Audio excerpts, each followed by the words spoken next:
প্রিয় ছাত্রছাত্রীরা, আশা করি তোমরা সবাই ভালো আছো। তোমাদের পড়াশোনা বেশ ভালো চলছে। উত্তরণের এই প্রচেষ্টা তোমাদের কাজে এসেছে।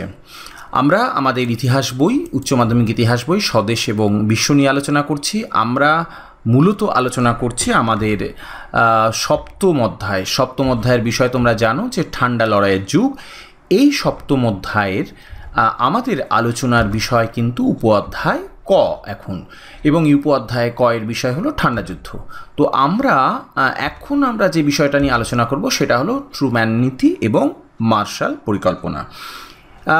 আমরা কিন্তু এর আগেতেই আলোচনা করেছি ট্রুম্যান নীতি এবং মার্শাল পরিকল্পনার কথা উল্লেখ করেছি, আলোচনা করিনি, উল্লেখ করেছি যে ঠান্ডা যুদ্ধের যে উদ্ভব, সেই উদ্ভব প্রসঙ্গে আমরা বলেছিলাম যে ঠান্ডা যুদ্ধ একেবারে বাস্তবিক স্তরে বা যেটাকে আমরা বলি যে প্রায়োগিক স্তরে গিয়েছিল ট্রুম্যান নীতি এবং মার্শাল পরিকল্পনার মাধ্যমে। এই ট্রুম্যান নীতি এবং মার্শাল পরিকল্পনা কি বা তার রূপরেখাটা আজকে আমরা বুঝে নেওয়ার চেষ্টা করব। তাহলে আমরা কি জানতে পারবো? দুটো বিষয়, একটা হলো ট্রুম্যান নীতি আর একটা হলো মার্শাল পরিকল্পনা। তাহলে প্রথমে আমরা আলোকপাত করি ট্রুম্যান নীতি বলতে ঠিক কী বোঝানো যায়। ট্রুম্যান নীতি হলো, বুঝতেই পারছো যে এটা মার্কিন রাষ্ট্রপতি হ্যারি ট্রুম্যানের নাম অনুসারে এইটাকে ট্রুম্যান নীতি বলা হয়, বা বলা ভালো যে আমেরিকার রাষ্ট্রপতি ট্রুম্যান তিনি এই নীতিটাকে প্রয়োগ করেছিলেন। কিন্তু বিষয়টা কি? এটা আসলে ট্রুম্যান নীতি হলো এক ধরনের আগ্রাসী সামরিক নীতি বা সাম্রাজ্যবাদী নীতি। বিষয়টা হলো যে আমরা আগেই আলোচনা করেছি যে দ্বিতীয় বিশ্বযুদ্ধের ধাক্কা ইংল্যান্ড, ফ্রান্স, জার্মানির মতো যে দেশগুলো যেগুলো আগে যথেষ্ট শক্তিশালী ছিল তারা বেসামাল হয়ে পড়ে, তারা দুর্বল হয়ে পড়েছিল, তারা নিজেদেরকেই সামলাতে পারছিল না। ফলে আন্তর্জাতিক রাজনীতিতে তাদের সেই গুরুত্বটা আগের মতো অবস্থাতে ছিল না। পাশাপাশি তারা কিন্তু অর্থনৈতিক সংকটের মুখেও পড়েছিল। ফলত গ্রিস, তুরস্ক সহ অন্যত্র কমিউনিস্টদের বারবারন্ত দেখা দিয়েছিল। অর্থাৎ সোভিয়েত ইউনিয়ন তার আধিপত্য বিস্তার করেছিল শুধুমাত্র পূর্ব ইউরোপে নয়, ধীরে ধীরে তারা পশ্চিম ইউরোপের দিকে, এশিয়ার অন্যত্র তারা থাবা বসাচ্ছিল। ফলত সোভিয়েত ইউনিয়নের এই আগ্রাসী নীতিকে প্রতিরোধ করা বা তাকে আটকানোর জন্য অনেক পশ্চিমী শক্তিগুলো তারা বুঝতে পেরেছিল যে এটা তাদেরকে আটকানো দরকার, সাম্যবাদী শিবিরকে আটকানো প্রয়োজন। কিন্তু সেটা ইংল্যান্ড বা ফ্রান্সের পক্ষে করা সম্ভব ছিল না, এবং ইংল্যান্ডের তা প্রকাশ্যে ঘোষণা করেছিল। আমরা আলোচনা করেছি যে ইংল্যান্ডের প্রধানমন্ত্রী চার্চিল তিনি ফাল্টান বক্তৃতায় পরিষ্কারই বলেছিলেন যে সোভিয়েত ইউনিয়নের পূর্ব ইউরোপে একটা লৌহ জবনিকা নামিয়ে এনেছে এবং তাকে প্রতিরোধ করা একান্ত দরকার। এই অবস্থায় আমেরিকা যুক্তরাষ্ট্র সোভিয়েত সম্প্রসারণ রোধ এবং কমিউনিস্টদের ক্ষমতা খর্ব করার যে দায়িত্ব সেটা নিজের কাঁধে তুলে নেয়। কারণ সেই সময় আমরা জানি যে আমেরিকা যুক্তরাষ্ট্র শুধুমাত্র পারমাণবিক শক্তির অধিকারী দেশ হিসেবে নয়, একটা আর্থিক দিক থেকেও একটি বলিয়ান দেশ হিসেবে আত্মপ্রকাশ করেছিল। ফলত এই সূত্র ধরে এখান থেকেই ট্রুম্যান নীতির ঘোষণা করা হচ্ছে। 1947 খ্রিস্টাব্দে 15ই মার্চ মার্কিন রাষ্ট্রপতি হ্যারি ট্রুম্যান তার বিখ্যাত নীতি ঘোষণা করেন। কি বলছেন তিনি ট্রুম্যান নীতিতে? তিনি বলছেন যে মার্কিন যুক্তরাষ্ট্র পৃথিবীর যে কোনো দেশের স্বাধীনতা এবং স্বতন্ত্রতা বজায় রাখার জন্য এবং অভ্যন্তরীণ সংকট এবং চাপ মুক্তির জন্য সব ধরনের সাহায্য এবং সহযোগিতা করবে।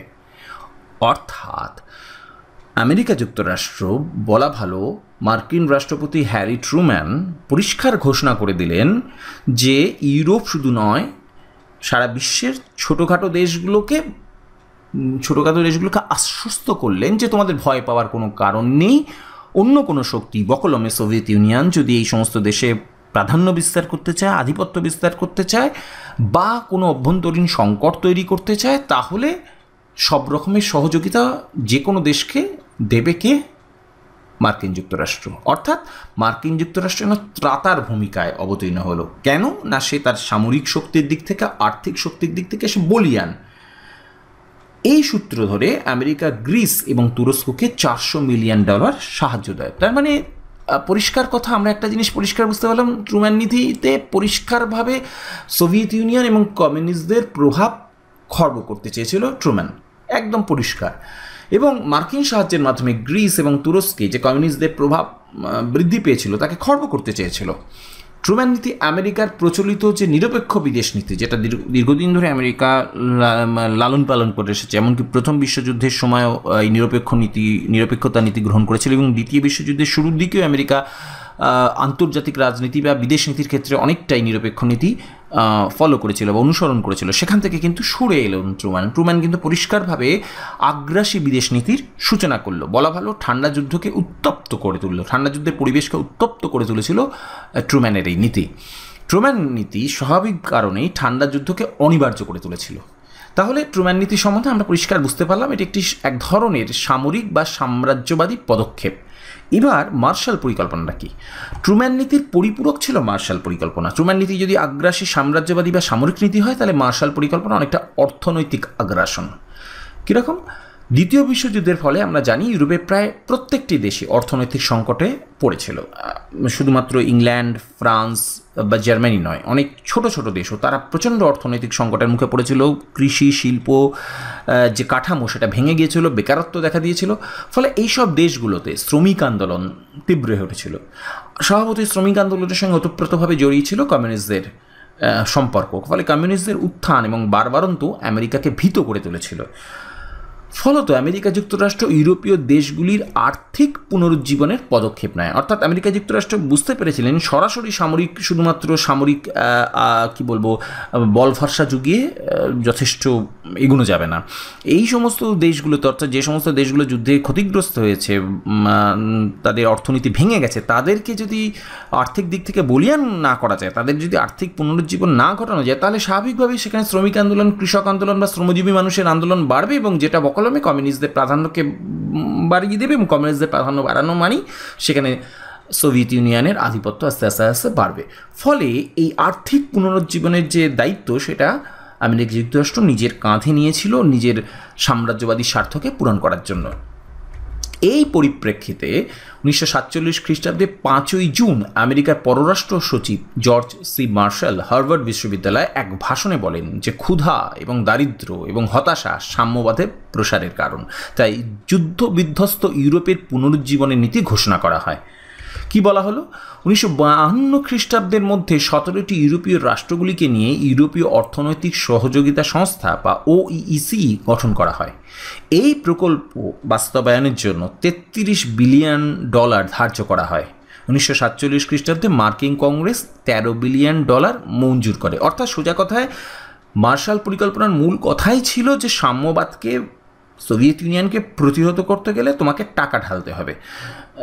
ইউরোপ শুধু নয়, এশিয়ার বা অন্যত্র যে সমস্ত দেশগুলোতে সাম্যবাদের প্রসার ঘটছে বা যে সমস্ত অঞ্চলগুলিতে সাম্যবাদের প্রসার ঘটছে অর্থনৈতিক সংকটের দরুন, সেখানে তুমি ডলার বিলিয়ে সোজা কথায় তাদেরকে নিজের কাছে টেনে নাও।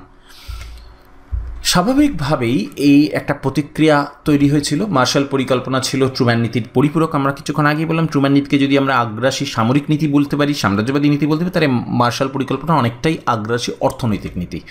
সোভিয়েত বিদেশমন্ত্রী মলোটভ তাই একে ডলার সাম্রাজ্যবাদ বলে অভিহিত করেন। মলোটভ কমিউনিস্ট ভাবাপন্ন দেশগুলির জন্য বিকল্প অর্থনৈতিক সাহায্যের পরিকল্পনা পেশ করে। অর্থাৎ সোভিয়েত ইউনিয়নও বিকল্প অর্থনৈতিক পরিকল্পনা গ্রহণ করলেও পূর্ব ইউরোপ বা সাম্যবাদী শিবিরের প্রতি ঘনিষ্ঠ যে সমস্ত দেশ, তাদেরকে আর্থিক সহায়তা দানের কর্মসূচিও কিন্তু সোভিয়েত ইউনিয়ন গ্রহণ করলো। সোজা কথায় দুই শিবির একে অপরকে টেক্কা দেওয়ার চেষ্টা করলো। ট্রুম্যান নীতি এবং মার্শাল পরিকল্পনা ঠান্ডা যুদ্ধকে অনিবার্য করে তুলেছিল। তাহলে আমরা যেটা, প্রিয় ছাত্রছাত্রী, তোমরা যারা এতক্ষণ ধরে ভিডিওটি দেখলে, তোমাদের প্রত্যেককে ধন্যবাদ জানাচ্ছি। আপনাদেরকেও ধন্যবাদ জানাচ্ছি। আমরা দ্রুত ফিরে আসছি আরও অনেক ভিডিও নিয়ে। আপনারা প্রত্যেকে সুস্থ থাকুন, ভালো থাকুন, আনন্দে থাকুন। ধন্যবাদ।